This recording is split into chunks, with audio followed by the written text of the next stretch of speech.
Скъпи приятели, много ви благодарим, че бяхме заедно. Искаме да ви споделим две неща, че днес за нас е празник, защото днес е 50-то представление на неделя сутрин. Това в нашия театрален свят е много хубав и важен празник. Но по-важният такъв е, че вчера Стоян Дойчев имаше рожден ден.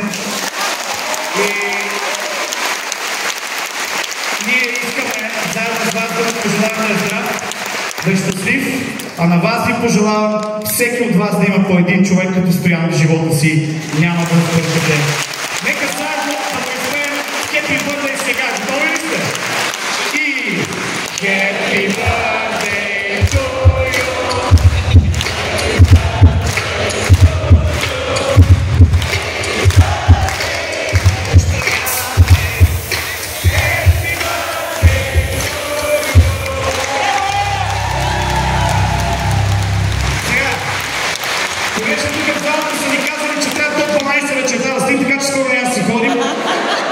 Шегуваме се, но още един повод за празник имаме. Сега искаме да поканим на сцената една госпожа, която се казва Павлина Станкова.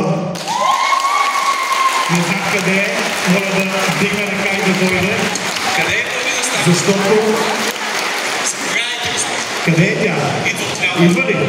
Защото нейните ученици тази вечер се приготвили изненада и искат да го направят заедно с нас на сцената. Аплодисменти!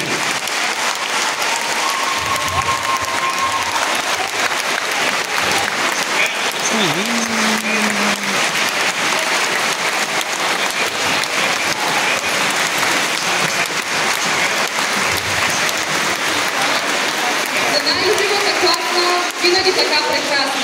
Излязли сме на тази сцена ние за вас, да ви благодарим за всеки хубав час. И с манджев час пристигахме, и с 2 телефона на всеки те изградивахме.